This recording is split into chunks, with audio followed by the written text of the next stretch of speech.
اللهم صل على حبيبنا محمد وعلى آله وصحبه أجمعين.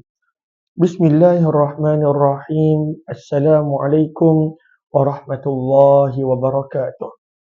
بسم الله الحمد لله والصلاة والسلام على حبيب الله سيدنا محمد بن عبد الله وعلى آله وصحبه ومن والاه. سبحانك لا علم لنا إلا ما علمتنا إنك أنت العليم الحكيم ولا حول ولا قوة إلا بالله العلي العظيم. اللهم رب اشرح لنا صدورنا يا الله, lapangkanlah hati-hati kami, wa yassir lana umurana, permudahkanlah segala urusan kami, wahlul 'uqdatam min alsinatina, bukakanlah ya Allah apa jua ikatan daripada lidah-lidah kami, yafqahu aqwalana, agar boleh difahami tutur bicara kami. Allahumma faqihna fid din, ya Allah, berikanlah kepada kami pemahaman di dalam urusan agama. Wa'allimna ta'wil, ajarkanlah kepada kami pemahaman Al-Quran. Allahumma inna nas'aluka ilman nafi'a, kepadamu ya Allah kami memohon ilmu yang boleh mendatangkan manfaat. Wa rizqan wasi'an tayyibah, rezeki yang luas melimpah ruah lagi halal bersih suci. Wa amalan mutaqabbala, amalan yang diterima. Wa shifaan min kulli da', dan sembuh daripada segala jenis penyakit. Amin amin ya rabbal alamin. Ahlan-ahlan kepada semua, selamat malam, salam pertemuan dalam perkongsian sirah Nabi SAW, siri yang ke-121 bersama dengan saya Umar Aziz. Kita berkongsi menggunakan kitab sirah yang terkenal, Sirah Nabawiyah Ar-Rahiqul Maktum, karangan Syekh Safi Rahman Al-Mubarakfuri, di mana kita berkongsi tentang perjalanan hidup insan yang sangat mulia, insan yang merupakan Habibullah, kekasih Allah, dan juga insan yang paling dicintai oleh orang-orang beriman. Itulah perjalanan hidup Nabi SAW. Mudah-mudahan Allah pertemukan kita dengan baginda kelak. Allah SWT jadikan kita dapat mencontohi perjuangan dan akhlak baginda. Allah SWT pertemukan kita dengan baginda dan jadikan kita layak mendapat syafaat baginda dan masukkan kita ke dalam syurga bersama dengan baginda Nabi SAW kelak. Amin amin ya rabbal alamin. Ahlan-ahlan Halina, Rohima, ahlan-ahlan kepada yang memberi salam. Waalaikumsalam warahmatullahi wabarakatuh. Amna Syafi'i, Dipah Miko, Rohani Adam, Kasih di Hujung Senja, Rusna Syarif, Riz, Wan Muhammad Suid, Muhammad Nur, Nur Hayati Sulaiman, Abu, dan juga sahabat-sahabat yang lain. Kita pada malam ini dah tiba berkenaan tentang penegasan bai'ah. Kita masih lagi berada pada tahun 13 kenabian, di mana Rasulullah telah didatangi oleh utusan wakil daripada penduduk Madinah seramai 72 orang.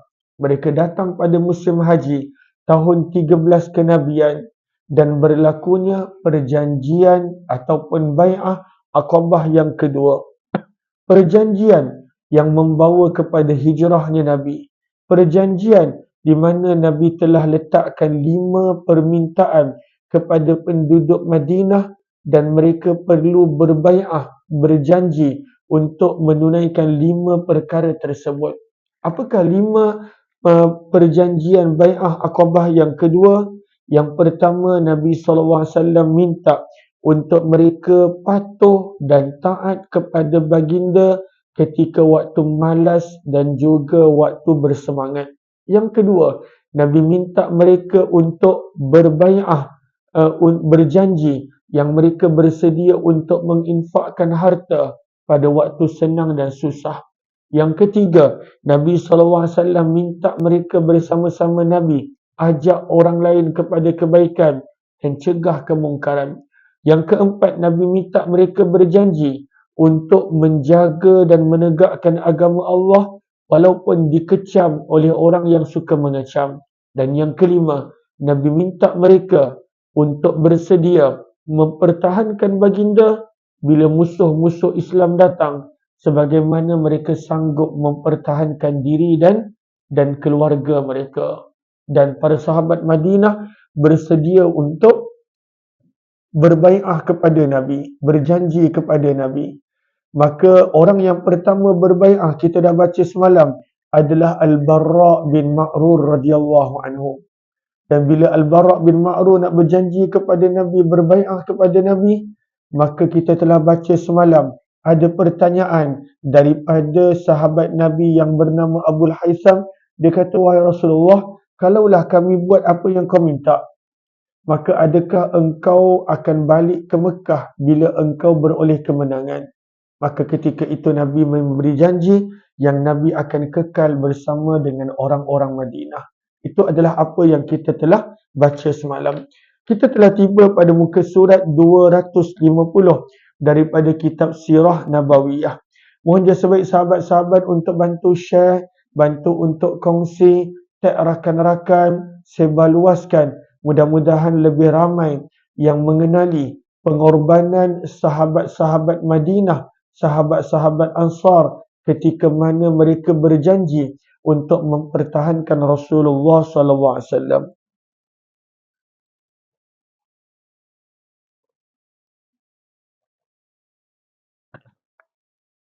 Kita dah tiba pada tajuk, apabila yang lain nak berbai'ah kepada Nabi, sekali lagi sahabat Madinah bangun dan dia ingatkan kawan-kawan mereka, janganlah berbai'ah kalaulah mereka tak boleh menunaikan janji kepada Nabi. Dan ini satu peringatan, janganlah kita berjanji kalaulah kita tak mampu tunaikan.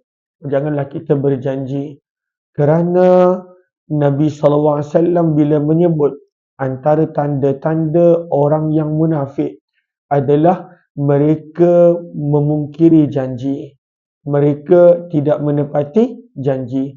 Iza wa'ada akhlafa. Tanda-tanda orang munafik itu 3. Salah satunya adalah apabila berjanji, maka memungkiri janji. Maka sebab itu hari ini kita nak baca, apabila sahabat-sahabat Madinah yang lain nak berbai'ah, nak berjanji kepada Nabi, yang mereka akan jaga 5 yang Nabi minta, maka bangunlah orang-orang Ansar yang awal masuk Islam dan mereka ingatkan kaum dan teman mereka, jangan berjanji kalaulah rasa tidak mampu untuk menunaikan. Muka surat 250. Penegasan kesungguhan bai'ah. Bai'ah bermaksud perjanjian. Kata penulis buku, setelah selesai segala perbincangan mengenai syarat-syarat bai'ah, kita dah baca tadi, Nabi letakkan 5 syarat bai'ah untuk Nabi berhijrah ke Madinah. Kata penulis buku, dan para sahabat Madinah pun sudah sekata untuk melaksanakan bai'ah tersebut. Masing-masing kata, insya-Allah kita boleh buat ni. Maka sahabat-sahabat Madinah berazam untuk berbai'ah kepada Nabi. Kata penulis buku, maka bangunlah 2 orang lelaki sebelum mereka berjabat tangan berbai'ah dengan Nabi. Bangunlah 2 orang lelaki daripada kalangan orang-orang Madinah yang awal masuk Islam, di mana mereka masuk Islam pada musim haji tahun yang ke-11 dan 12 kenabian. Mereka ni masuk Islam awal. Kita dah pernah kongsi sebelum ini. Tahun 11 kenabian, 6 orang yang datang jumpa Nabi. Tahun 12 kenabian, sebanyak 12 orang. Dan tahun 13 kenabian, barulah datangnya 72 orang. Dan di sini berlakunya perjanjian Aqabah yang kedua. Maka bangunlah 2 orang sahabat. Nanti kita akan baca nama mereka sebentar lagi. Maka seorang daripada mereka bangun setelah seorang lagi. Maka maksudnya mula-mula sahabat yang pertama bangun. Kemudian bangun sahabat yang kedua. Maka apakah 2 orang ini pesan kepada orang-orang Madinah yang lain? Mereka menegaskan kepada kaum mereka betapa seriusnya tanggungjawab itu, agar sebelum mereka melaksanakan bai'ah, mereka hendaklah benar-benar faham akan letak duduk perkara yang sebenar. Selain itu, Dua orang sahabat itu ingin mengetahui dan mendapatkan kepastian sejauh mana persediaan kaumnya yang sanggup berkorban berkenaan tentang permintaan Nabi. Maka dua orang bangun. Mereka ingatkan, jangan berjanji kalaulah tak mampu tunaikan. Jangan berjanji. Dan ini satu pengajaran untuk saya dan kita sebenarnya. Jangan berjanji kalaulah kita rasa kita tak mampu buat. Kadang-kadang kita berjanji dengan anak, walau kita tahu kita tak akan buat, maka jangan berjanji. Sebab anak sedang belajar yang kita berjanji dan kita tak tunaikan. Bahkan jangan berjanji dengan sesiapa kalaulah kita tak mampu tunaikan. Dan itulah penegasan daripada dua orang sahabat ini kepada kaum mereka golongan Ansar. Lalu siapakah dua orang sahabat itu? Penulis buku bawakan riwayat berkenaan tentang sahabat tersebut. Kata penulis buku, Ibnu Ishaq berkata, setelah orang-orang Madinah sepakat untuk berbai'ah, maksudnya Nabi dah letak 5 permintaan Nabi dan mereka rasa mereka boleh buat dan orang Madinah nak berbai'ah kepada Nabi. Maka berkatalah Al-Abbas bin Ubadah bin Nadlah. Maka ini sahabat. Kan ada dua orang. Salah seorang daripada mereka bernama Al-Abbas bin Ubadah bin Nadlah radhiyallahu anhu. Maka Al-Abbas bin Ubadah ni pun bangun. Maka dia pun tanya kepada kaum dia sebelum mereka berbai'ah. Kata Abbas bin Ubadah, tahukah kamu wahai orang-orang Madinah, sebab apa kamu berbai'ah kepada Nabi Muhammad? Kenapa kamu bai'ah? Maka dia tanya kepada kaum dia. Sebab kaum dia tengah semangat nak bai'ah Nabi. Nak berjanji dengan Nabi. Maka sebelum kaum dia buat, Al-Abbas bin Ubadah tanya dulu. Korang tahu tak sebab apa kamu bai'ah kepada Nabi ni? Dan soalan ni penting. Kenapa kita buat sesuatu? Kenapa kita buat sesuatu? Sebab kadang-kala ada banyak benda dalam hidup kita buat, kita tak tahu sebab apa kita buat. Kadang-kala kerana ikut-ikut orang. Kadang-kala kerana itu adalah trend. Kita berbiar di situ. Allahumma salli ala Muhammad wa ala alihi wasallam. Anak saya yang ketiga ni, teman saya buatlah sampai tertidur. Tidur dah dia. Kakak je. Terima kasih kakak. Teman Nabi. Okey. Allahumma salli ala Muhammad wa ala alihi washabihi ajma'in. Allahumma salli ala Muhammad wa ala alihi washabihi. Mana tadi kita sebut? Maka Abbas bin Ubadah ni, dia tanya kepada kaum dia, wahai kaum aku, wahai orang Madinah, sebab apa kamu nak berbai'ah kepada lelaki ini, kepada Nabi SAW? Soalan ni penting. Sebab kalaulah manusia itu dia buat sesuatu tanpa ada tujuan, tanpa ada sebab, tanpa ada maksud, maka mudah untuk syaitan berdaya. Mudah untuk syaitan lencongkan apabila dia tidak ada tujuan, tak ada sebab dan tak ada maksud.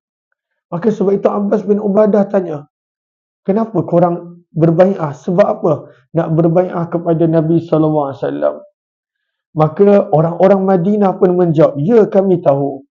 Maka kata Abbas bin Ubadah lagi, sesungguhnya kamu apabila berbai'ah kepada Nabi Muhammad, sebenarnya kamu berbai'ah untuk sanggup berperang menentang semua orang, sama ada kulit merah dan hitam. Maksudnya Abbas bin Ubadah ingatkan, kalaulah kamu berbai'ah kepada Muhammad, kena ingat banyak orang benci Muhammad.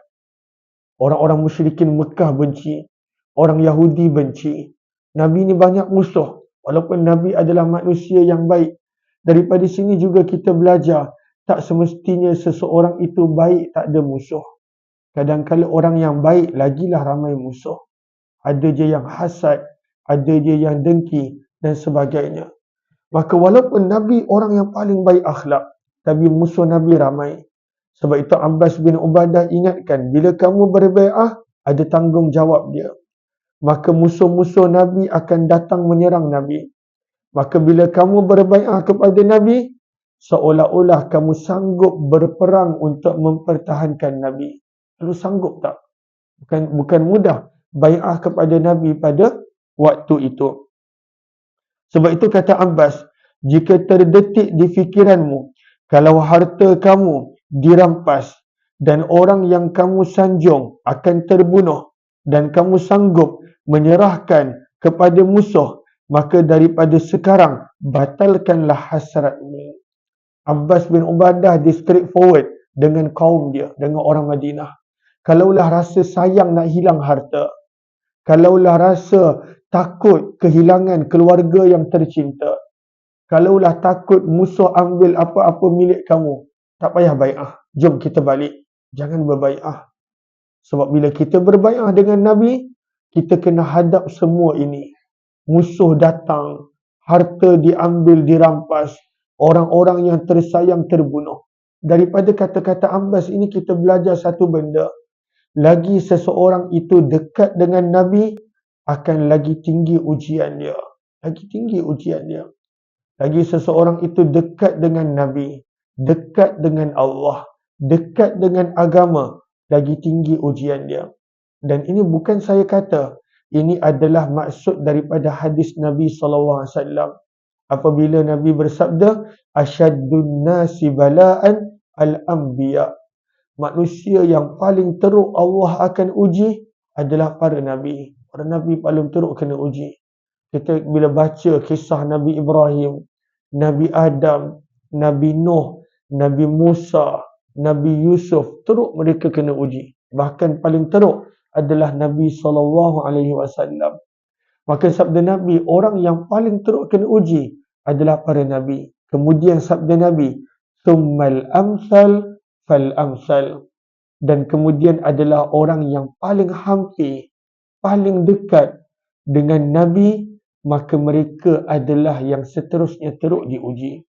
Maka sebab itu, Abbas bin Ubadah ingatkan kepada kawan-kawan dia, jangan ingat mudah bai'ah ni, perjanjian ini.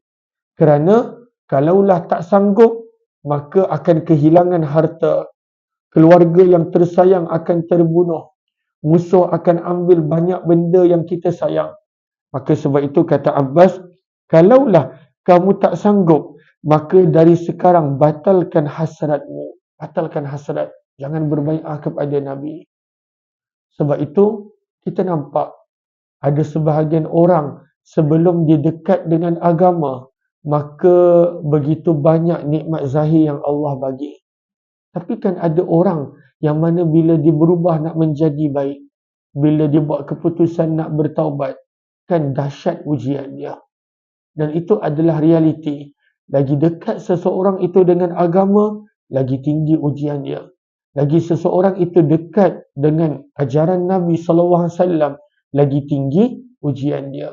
Tapi itu dekat dunia. Adapun dekat akhirat, balasannya adalah bahagia dan bahagia. Maka berkata Abbas bin Ubadah. Siapa nama sahabat yang bercakap ni? Al-Abbas bin Ubadah. Mereka ada dua orang. Maka yang mula-mula bercakap Abbas bin Ubadah. Orang yang kedua nanti kita akan baca di hujung muka surat. Allahumma salli ala Muhammad. Kata Abbas bin Ubadah lagi. Dia kata dengan kaum dia, kalaulah tak sanggup, jangan bai'ah. Demi Allah, jika kamu melakukan begitu, rugilah kamu dunia dan akhirat. Tetapi, jika kamu bercadang untuk memenuhi apa yang diajak kepada kamu, maksudnya apa yang Nabi tawarkan, 5 perjanjian tadi, iaitu kamu sanggup berkorban harta dan sanggup sekalipun mengorbankan orang yang kamu muliakan, maka ambillah Muhammad. Demi Allah, itulah kebaikan dunia akhirat. Itulah kebaikan. Maka Abbas bin Ubadah berjanji kepada kaum dia, kalaulah mereka tak sanggup dan mereka tak ambil Nabi, mereka akan rugi. Walaupun dengan ambil Nabi, ujian dia dahsyat. Dia ada package. Ambil je Nabi, ujian dahsyat. Ambil je Rasulullah, macam-macam yang Allah akan datangkan. Tapi akan berjaya. Sebaliknya, kalaulah penduduk Madinah tak nak ambil Nabi, mereka yang akan rugi. Daripada sinilah kita nampak istilah bahagia di dalam ujian. Kita tengok para sahabat, bila mereka ambil Nabi, tinggi betul ujian mereka. Tapi mereka bahagia sebab mereka mendapat keredaan Allah Subhanahu wa taala. Dan itulah ujian yang Allah berikan kepada semua orang yang nak mendekatkan diri kepada agama. Tapi percayalah, kalaulah seseorang itu diuji dan dia ada iman, dia ada yakin kepada Allah, dia ada percaya kepada Allah, maka ujian itu akan terasa ringan. Ujian itu akan terasa bahagia. Dan itu yang dihadapi oleh sahabat Nabi sallallahu alaihi wasallam. Ahlan-ahlan kepada yang baru join, mohon jasa baik untuk bantu share, bantu untuk kongsi ke rakan-rakan, sebarluaskan. Mudah-mudahan lebih ramai yang beroleh manfaat. Syahrum bin Zainal Abidin, Dipah Miko, Kak Kamiza, Rin Jaafar, Hariyati, ayah anda, Ummi, dan juga sahabat-sahabat yang lain. Saya minta maaf, saya lupa tadi nak beritahu. Petang tadi saya tak sempat nak buat live. 2-3 hari kebelakangan ni, bila tiba waktu petang dah habis bateri dah. Sebab kadang-kala daripada pagi dah all out, maka bila tiba petang dah tak larat sangat. Maka semalam tak larat, tak sempat, hari ni tak larat. Doakan insya-Allah. Dia bila lagi tua ni lagi mula terasa hilang tenaga. Bezakan kalau dengan yang muda-muda. Anak saya tu yang 4 orang ni, dia daripada pagi sampai petang, tenaga tak habis-habis, sampai malam tenaga tak habis-habis. Kita tengok pun, ya Allah, diorang tak letih ke? Tapi bila sampai usia macam ni, dah dekat 40 ni, maka bila pagi banyak program, petang dah jadi tak larat dah. Tak larat. Tapi insya-Allah mudah-mudahan dapat istiqamah. Dah 2 hari kita tak buat penawar hati. Dah 2 hari. Tak macam akak-akak, tuan-tuan semua. Pagi, petang, siang, malam kelas, masya-Allah. Banyak betul tenaga, banyak betul energi. Lalu petang tadi kita tak sempat buat live, saya minta maaf. Allahumma salli ala Muhammad. Maka bila sahabat-sahabat Madinah mendengar kata-kata Abbas bin Ubadah, mana Abbas bin Ubadah ingatkan mereka kesan bila mereka berbai'ah kepada Nabi, musuh akan datang. Tapi kalaulah mereka sabar, mereka akan dapat kejayaan dunia akhirat. Kalaulah mereka tak ambil Nabi, maka mereka akan rugi. Maka mereka menjawab, kami sanggup menerima Rasulullah sekalipun mendapat bencana pada harta benda kami dan orang yang kami muliakan terbunuh. Masya Allah. Dahsyat sahabat-sahabat, Masya Allah. Apa mereka kata? Kami sanggup ambil Rasulullah walaupun harta kami binasa. Walaupun orang yang kami sayang terbunuh, kami tetap pilih Rasulullah. Masya Allah. Bezakan dengan kita. Kita kadang-kala nak ikut amalan agama pun, kita tengok apa manfaat untuk kita. Apa manfaat? Kan kadang-kala apabila ada amalan agama itu kita tak nampak manfaat dia, maka kita bertangguh-tangguh nak buat. Tapi bila sesuatu amalan agama itu ada manfaat dia, manfaat dunia, kita rajin buat. Ini sunnah kena buat. Tapi lebih kerana ada manfaat dunia. Mana-mana amalan agama sunnah Nabi yang tak nampak manfaat dia, maka kadang-kala kita bertangguh-tangguh nak buat. Maka beza dengan para sahabat. Bagaimana mereka kata, kami sanggup korbankan harta, kami sanggup terbunuh orang yang kami sayang, tapi kami tetap nak ambil Rasulullah bersama dengan kami. Dan inilah yang menjadikan sahabat-sahabat. Inilah yang membezakan sahabat dengan golongan yang selepas mereka. Mereka mengutamakan Allah dan Rasul lebih daripada diri, harta dan keluarga. Kadang-kala ada orang lebih sanggup korbankan agama kerana tak nak hilang dunia. Agama kemudian, tapi dunia adalah diutamakan. Sebab kalau tak hilang dunia, kalaulah utamakan agama. Tapi beza dengan para sahabat Nabi sallallahu alaihi wasallam. Maka mereka pun bertanya, bila mereka sanggup nak ambil Rasulullah walaupun hilang harta, terbunuh orang yang mereka cinta, mereka tanya kepada Nabi, wahai Rasulullah, apakah habuan kami jika kami benar-benar menunaikan janji kami? Apa yang kami dapat? Maka Nabi SAW menjawab, syurga. Akan dapat syurga. Daripada sini kita belajar, kalaulah seseorang itu buat amalan untuk mendapatkan syurga, bukanlah bererti dia tak ikhlas. Tetap dikira ikhlas. Sebab itu para sahabat tanya, wahai Rasulullah, apakah habuan kami kalaulah kami tunaikan janji? Maka sabda Nabi adalah syurga. Maka seseorang yang beramal untuk mendapatkan syurga, untuk selamat daripada neraka, untuk mendapat ganjaran pahala daripada Allah, bukanlah bererti dia tak ikhlas. Bukan maksud dia. Bukan maksudnya begitu. Sebab sahabat Nabi, mereka tanya kepada Nabi, apa yang mereka akan dapat kalau mereka tunaikan kelima-lima janji yang Nabi minta. Maka apa jawapan Nabi? Mereka pasti akan mendapat syurga. Maka para sahabat Madinah pun berkata, hulurkan tanganmu.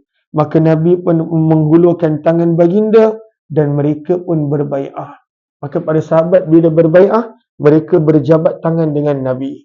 Dan mereka berjanji, baya'naka, kami berjanji kepadamu wahai Rasulullah, yang kami akan melakukan sekian-sekian yang kamu minta. Mereka berjabat tangan.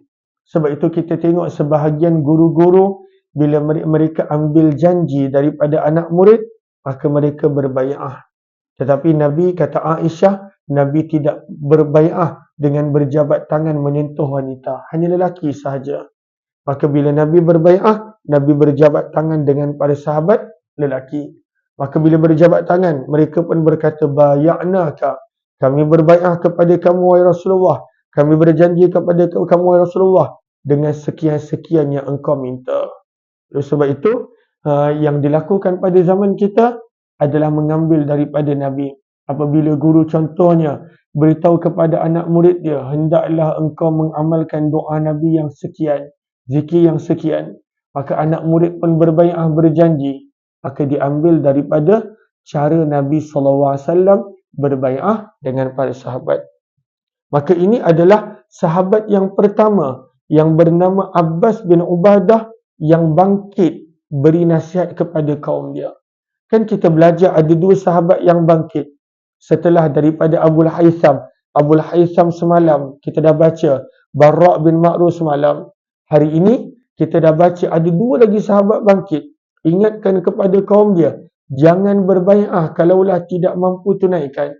Maka daripada dua orang itu, yang pertama adalah Abbas bin Ubadah. Siapakah sahabat yang kedua yang bangkit pula? Ingatkan sekali lagi kepada orang Madinah. Yang itu kita akan sambung esok insya-Allah. Kita akan sambung esok. Berkenaan tentang sahabat yang kedua yang sekali lagi bangkit. Ingatkan kepada kaum dia, jangan berbai'ah kepada Nabi sekiranya tidak mampu untuk penuhi. Allahumma salli ala Muhammad wa ala alihi washabihi ajma'in.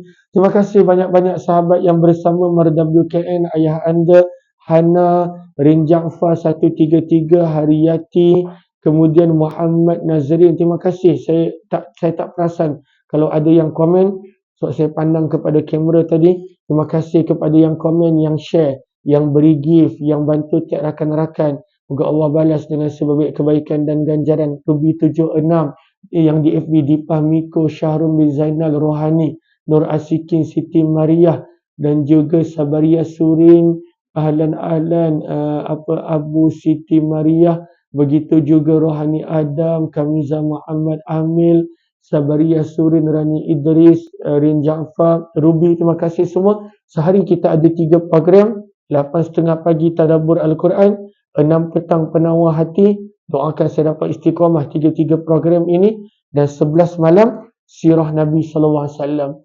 Cuma jadual esok insya-Allah 8.30 pagi Hayati Quran, 9 pagi ada kuliah duha, dan kemudian ada tazkirah Jumaat. Ada tazkirah Jumaat insya-Allah. Assalamualaikum warahmatullahi wabarakatuh. Terima kasih semua. Ahlan Anjaja, tak mengapa. Terima kasih semua. Jumpa lagi esok jam 8.30 pagi dalam Hayati Quran insya-Allah. Subhanakallahumma bihamdika nashhadu an la ilaha illa anta nastaghfiruka wa atubu ilaik. Betul, saya pun dah lama tak pergi tanyalah ustaz. Ada beberapa urusan, doakan insya-Allah dapat bertemu lagi dalam tanyalah ustaz. Last bersiaran bulan ke 6 ke bulan 7. Bulan 6 ataupun bulan 7. Jumpa lagi nanti insya-Allah.